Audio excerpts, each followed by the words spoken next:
Alors bonjour à tous. Aujourd'hui, je vous fais un nouveau podcast, toujours dans la série Vers soi, que nous avons commencé déjà il y a quelque temps ensemble. Dans les différents podcasts que j'ai enregistrés, on a parlé de pratiques alternatives, de médecine douce, et ce sont des éléments qui ont vraiment fait partie de mon chemin et qui en font toujours partie, qui m'ont permis d'avancer et de trouver des solutions, non pas des solutions miracles, mais des solutions d'apaisement, d'accompagnement, de compréhension, toujours pour mettre plus de sens. Et lorsque j'ai commencé à rencontrer la spiritualité au travers de la méditation, au travers des soins énergétiques. Il y a un autre élément qui a commencé aussi à faire son apparition et que beaucoup d'entre vous peut-être ne connaissent pas encore ou ne connaissent que de nom. C'est tout ce qui a attrait à la cartomancie et à la guidance. Alors c'est vrai que lorsque l'on parle de tirage de cartes, souvent la première référence que l'on va avoir, c'est celle qui concerne le tarot comme jeu de support pour la voyance. C'est comme ça en tout cas que c'était pratiqué par le passé. Et finalement, on a souvent associé les deux d'ailleurs, la cartomancie et la voyance. Mais en réalité, ce sont deux pratiques bien différentes. La première fois que j'ai eu à faire un tirage de cartes, c'était après un soin énergétique par ma thérapeute qui m'a proposé de choisir une carte parmi son jeu. Ce jeu portait des symboles hébreux et ça m'a beaucoup parlé parce que je suis issue d'une religion chrétienne. Lorsque j'ai tiré ma carte, j'ai eu des informations concernant ce que j'étais en train de vivre, des mots d'encouragement. Ça mettait du sens, mais aussi ça me donnait une vision peut-être plus large de la situation et il y avait toujours un mot d'encouragement et c'est ça que j'ai beaucoup aimé. Je me souviens que finalement, c'est quelque chose qui m'a beaucoup réconfortée et ouais, qui terminait le soin en fait d'une manière assez agréable. Et par la suite, je suis allée me promener sur des salons bien-être. À l'époque, j'étais pas encore installée à mon compte et j'ai découvert que sur les stands de librairie, il y avait des oracles. Et donc c'est là où j'ai commencé un peu à m'interroger sur l'utilité des oracles, je me suis laissée guider en fait et j'ai acheté mon premier oracle qui est d'ailleurs l'oracle des fées. Et c'est comme ça que j'ai commencé à travailler avec les cartes. Alors aujourd'hui des oracles j'en ai plusieurs évidemment et je ne les utilise pas quotidiennement loin de là, mais lorsque je vis une situation particulière ou que je m'interroge sur une rencontre, un problème lié à mon travail, ou quelque chose de relationnel avec mes enfants, ma famille, et que je me sens un peu mal à l'aise ou que ça tourne dans ma tête et que ça prend finalement de l'espace, et je fais un tirage pour pouvoir voilà, poser des questions et trouver des éléments de réponse qui pourraient éventuellement m'apaiser. Alors c'est vrai que ça peut paraître un peu bizarre comme pratique et tout le monde ne sera pas forcément familier avec ça. Mais en fait finalement dans le monde de la spiritualité, c'est quelque chose qu'on retrouve assez souvent. Les praticiens les utilisent beaucoup pour eux ou parfois en consultation aussi. Et il n'y a pas si longtemps que ça, j'en discutais justement avec une amie et je lui disais, mais ce qui est rigolo, c'est que lorsque moi j'ai commencé à travailler avec les fleurs de bac, j'ai tout de suite eu envie de travailler avec le format carte et tirage intuitif. Et c'est vrai que finalement, ça se rapproche beaucoup des oracles, dans la manière en tout cas de travailler avec les fleurs et d'aller chercher les informations des fleurs pour obtenir des informations conscientes ou inconscientes sur l'état du moment, comment je me sens, quelles sont les fleurs qui pourraient m'aider par rapport à ce que je suis en train de vivre aujourd'hui, etc. Et en fait, finalement, avec les oracles, c'est la même dynamique puisqu'on va demander à l'oracle de nous donner des conseils ou de nous verbaliser des choses qu'on a besoin de prendre, qu'on a besoin de comprendre en fait, et ou des choses dont on n'a pas conscience et qui ont besoin d'être montées en conscience pour avancer avec plus de clarté. Et c'est vraiment un outil très doux dans le travail. Alors évidemment, il en existe des centaines de milliers et tous ne vont pas avoir la même utilisation, mais En tous les cas, c'est un outil dans le développement personnel qui peut parler à certains et je vous invite à vous renseigner sur ça, sur ce sujet-là, si ça vous intéresse. Euh, et pourquoi pas essayer justement lors de salons bien-être ou autres. Il y a souvent des vendeurs, voire parfois même des créateurs d'oracles. C'est l'occasion de pouvoir essayer un tirage et d'avoir aussi une lecture. Alors, on peut évidemment utiliser les oracles à titre personnel. On peut aussi consulter des cartomanciers pour faire des lectures et demander des guidances. La personne qui va faire la lecture va évidemment répondre à une problématique ou à une question que vous allez amener et laisser les cartes ensuite parler et vous apporter des éléments de réponse. Ça fonctionne un peu pareil, à ceci près que quand on connaît pas l'oracle ou quand on n'est pas familier avec cette technique, un cartomancier, lui, va connaître ses jeux, va connaître un peu l'utilisation, la vibration de son jeu de cartes et va donc pouvoir être plus précis dans les messages qu'il va vous délivrer. Et c'est vraiment quelque chose qu'on peut faire pour tout type de situation. Mais bien souvent, on va faire une consultation si on a des questions à propos de son travail ou peut-être changer de poste ou bien quand il y a des situations particulières, conflictuelles avec ses collègues ou par rapport à un projet qu'on doit mener. Voilà, on peut très bien interroger les oracles dans ce sens.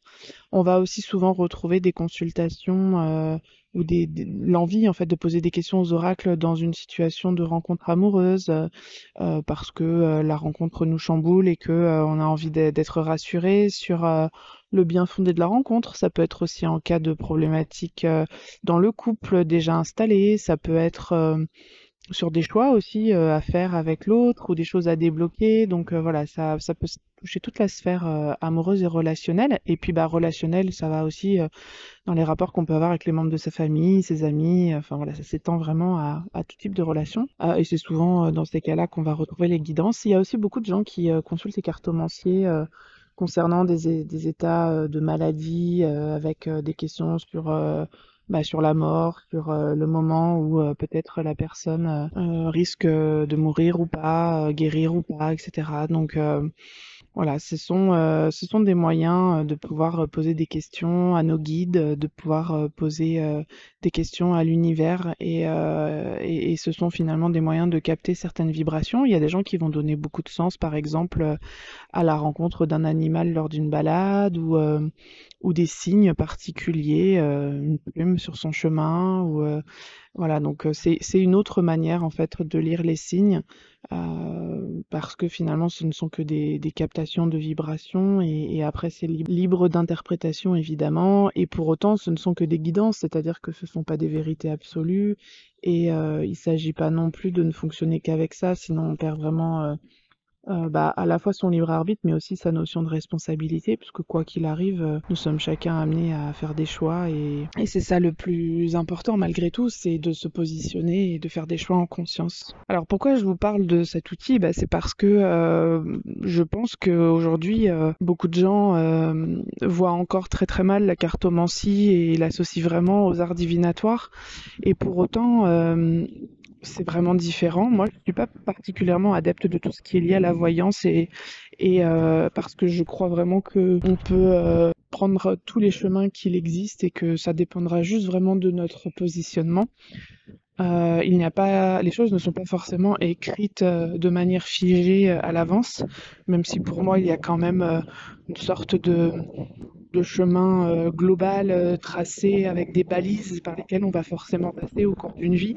Pas au point qu'une carte ou une personne puisse prédire ce qui va se passer avec certitude. C'est une discipline qui a sans doute été beaucoup jugée de par son association, comme je vous le disais, avec la voyance ou avec les arts divinatoires. Et en tout cas, moi, du milieu d'où je viens, c'est quelque chose qui a été assez diabolisé. Sans doute parce que lorsque l'on ne sait pas véritablement d'où viennent les messages, on peut avoir peur d'être mal guidé, d'être influencé, qu'il y ait une prise de pouvoir aussi sur nous. Et comme je le disais, à mon sens, faire appel aux cartes ou faire appel à, sa voix intérieure lors d'une méditation, pour moi, ce ne sont que des manifestations différentes de la même énergie, c'est-à-dire que quelque part, toutes les réponses, elles sont à l'intérieur de nous. Euh, on ne les entend pas parce qu'on ne prend pas le temps de les écouter.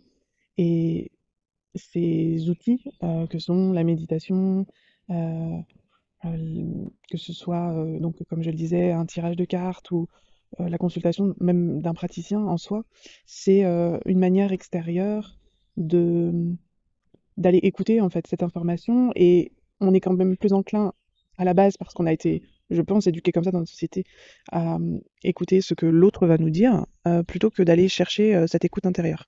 Et donc ça, c'est vraiment un aspect que je pense j'ai découvert aussi au travers de mon chemin spirituel, c'est que finalement j'ai appris à revenir à l'intérieur de moi. J'ai appris à entendre ma propre voix intérieure, celle qui est reliée à la partie de moi qui a une connaissance plus large de ce qui se manifeste dans ma vie, dans mon incarnation. Euh, si je devais l'imager, c'est comme si au-dessus de votre tête, il y avait un dédoublement de vous dans une matière plus éthérée, hein, donc un peu comme si vous étiez transparent, relié au cœur émotionnel, mais aussi au cœur physique et au corps que vous habitez. Et cette partie-là de vous, elle est en permanence connectée au grand tout, à l'univers, à Dieu, on le nomme comme on le veut, avec du coup une notion assez omnisciente en fait, hein, de ce qui se manifeste, de ce qui se joue, de ce qui se vit. Euh, et quand on vient à l'intérieur de soi, c'est-à-dire quand on fait le silence, quand on prend un temps pour soi et qu'on s'accorde ce moment d'écoute, c'est finalement ces informations qui viennent d'un petit peu plus haut que notre corps physique et qui sont, elles, empreintes de connaissances plus larges, en fait, hein, qui viennent à nous. Alors, c'est vrai qu'il y a des gens qui disent, par exemple, être canal. Alors, un canal, ce serait une personne qui reçoit des messages venus d'en haut et qui les transmet aux humains. Pourquoi pas? C'est une vision. Et, et si, et si ce qu'on canalisait, quand on se dit canal, ce n'était rien d'autre que notre connaissance omnisciente à laquelle nous avons accès par la reliance à notre nous supérieur, qui connaît les choses, qui sait les choses, qui a une vision différente pour pouvoir la transmettre au monde. Et si effectivement on était en reliance avec d'autres, avec tous les autres, parce que quand on est dans cette partie éthérée, finalement, on peut envisager, on peut imaginer qu'au-dessus de nos têtes, à chacun d'entre nous, et c'est vrai peut-être pour aussi pour les animaux, pour les végétaux, pourquoi pas, que tout ça, c'est en connexion dans le subtil, et que donc c'est un échange permanent d'informations. Et quand on se connecte, quand on se rend disponible à sortir entre guillemets de notre tracas humain et qu'on se rend disponible à l'écoute des messages, on va dire plus larges, et bien là, on est en capacité de pouvoir canaliser les informations qui nous sont utiles pour nous, pour les autres, à minima pour nous déjà, parce que c'est un travail vraiment personnel, à mon sens, qu'il faut apprendre à faire pour soi avant de le partager, même si finalement on fait toujours un peu les deux. Et, et donc voilà, moi c'est la manière dont je vois les choses. Alors évidemment, ce n'est que mon avis et chacun en fera sa propre lecture. Il m'arrive par ailleurs d'avoir la sensation d'être connecté à effectivement à d'autres cercles de conscience qui ne sont pas uniquement la mienne et que je pourrais personnaliser comme étant des personnes à part entière ou enfin des guides ou des anges, peu importe encore une fois comment on appelle ça. Euh, mais en fait, de quelle manière euh, qu'est-ce que toute cette partie éthérée nous apprend, c'est que finalement, il y a tout un domaine d'informations et de connaissances auxquelles nous n'avons pas accès en tant que, entre guillemets, simple humain. Pas parce qu'on n'en a pas les capacités, simplement parce on ne nous a pas appris à être à l'écoute, en tout cas pas dans nos civilisations européennes. Et alors que dans beaucoup de cultures, par exemple, la méditation est quelque chose qui est très quotidienne en fait, hein, que ce soit la méditation pleine confiance, que ce soit des temps pour soi, des temps de repli. Alors par exemple, aller se faire masser, c'est un temps pour soi aussi, hein, c'est un temps où généralement on va se mettre en silence et on va se mettre à l'écoute du corps. Donc toutes les pratiques en fait dont je parle d'ailleurs dans ces podcasts, ce sont des techniques avant toute chose de connaissance de soi, euh, d'écoute de soi, de compréhension de soi. Et plus on est à l'écoute, et plus on est en capacité de pouvoir euh, voir les choses avec, je pense, plus de recul. Et c'est en fait c'est ça qu'on recherche quoi qu'il arrive, et c'est aussi ce qu'on va sans doute rechercher lorsque l'on a besoin d'avoir des réponses et qu'on fait appel à la cartomancie, par exemple, qui est le sujet de ce podcast particulièrement. Mais en fait, tout ça c'est relié, tout ça c'est la même chose. Ce ne sont que des techniques différentes et des outils différents au travers de personnes différentes quand on fait appel à des thérapeutes. Euh, qui nous qui vont nous correspondre plus ou moins en fonction de notre personnalité et parce que nous sommes des êtres de communication, de partage, d'échange, nous avons besoin en fait de cet apprentissage aussi au travers les uns des autres et c'est tout à fait intéressant et intelligent en fait de faire cette démarche, d'aller vers l'autre pour mieux se connaître parce que l'autre nous renvoie toujours quelque chose de nous-mêmes. On est les miroirs les uns des autres et jamais rien de ce que l'on vit ne vibre que sur une seule et même fréquence qui serait complètement dénuée de toutes les autres. Tout est relié. Et c'est vraiment cette confiance-là que j'espère pouvoir vous aider à commencer à réaliser ou peut-être à approfondir, peut-être vous interpeller aussi sur cette manière de penser qui pourrait être très différente de celle que vous avez et pour autant qui vous intrigue. Quoi qu'il en soit, chaque individu fera le bout de chemin qu'il doit faire et rencontrera les personnes qui sont les bonnes personnes sur son chemin pour cheminer et certaines personnes passeront par l'éveil spirituel et d'autres pas. Euh, et en soi, il n'y a pas de bon ou de mauvais chemin, on a juste chacun notre chemin. En tous les cas, si vous avez envie de tester en fait cette guidance dont je vous parle, qui pourrait avoir pour support les cartes, je vous encourage à le faire parce que finalement c'est l'expérience qui vous permettra de savoir où vous en êtes et ce qui résonne avec vous. Vous êtes votre propre guide intérieur, vous vous connaissez de l'intérieur, vous êtes capable de trouver les réponses qui sont justes et bonnes pour vous, à condition de reprendre votre pouvoir créateur, votre responsabilité, la responsabilité de votre vie, et tout le reste n'est que outil d'accompagnement. Et il faut vraiment observer les choses de cette manière-là, je crois, pour aussi parfois être capable de lâcher prise et accepter ce qui se présente à nous. C'est pas quelque chose de simple, hein, je dis pas que c'est simple. Il m'a fallu longtemps avant de pouvoir l'expérimenter. J'avais compris avant même de pouvoir expérimenter comment ça fonctionnait, mais tant que je l'avais pas expérimenté, je pouvais pas vraiment me rendre compte. Et si moi j'y suis arrivée, alors chacun d'entre vous, hommes, femmes, enfants, vieillards, vous en êtes capable parce que nous sommes tous constitués de cette même énergie de vie en fait. Donc laissez-vous guider, laissez-vous tester, faites-vous confiance. Et je pense que un de nos challenges les plus importants dans cette vie-ci, c'est finalement de lâcher le jugement, la critique, l'auto-sabotage, tous ces processus qu'on a mis en place. Finalement, je sais pas trop pour quelle raison à l'origine, mais en tous les cas, aujourd'hui, je crois que tout ça, c'est obsolète en fait. On a chacun le droit de vivre et d'expérimenter la vie telle qu'on a envie de la vivre. On n'en a qu'une, c'est celle qui se produit ici et maintenant. Quand je dis qu'on n'en a qu'une, c'est que dans ce corps-ci, avec ce prénom-là, de cette date de naissance-là, vous n'en avez qu'une. Elle a débuté à un instant T et elle se terminera à un autre instant T. Et tout le chemin parcouru entre ces deux espaces-temps, vous pouvez décider à quoi ça va ressembler et ce que vous voulez y mettre. Euh, Évidemment dans la mesure où vous avez votre libre arbitre et que vous respecter là-dedans et que vous n'êtes pas prisonnier d'un système ou peut-être d'une personne. Donc je vous encourage vraiment sur ce chemin de reconnexion à vous finalement, de pouvoir toucher toutes ces notions du doigt et de les intégrer aussi par l'expérience. Je vous remercie de m'avoir écouté, c'est toujours avec grand plaisir que je vous partage mon expérience et ma vision des choses. J'espère que ce podcast supplémentaire pourra peut-être libérer certaines personnes qui se sentaient peut-être dans le doute de pouvoir s'autoriser à expérimenter. Alors je pense que quand ce podcast sortira, euh, l'interview d'Armel sera déjà en ligne. J'ai eu la chance d'interviewer Armel qui est cartomancienne et qui a créé ses propres oracles.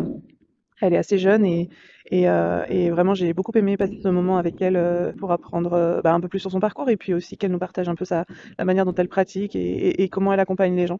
Je vous invite à aller d'ailleurs la voir, cette interview qui est disponible sur la chaîne et à la partager autour de vous si elle peut intéresser des gens. Quant à moi, je vous dis à très vite hein, pour un prochain podcast et je vous souhaite une très belle fin de journée.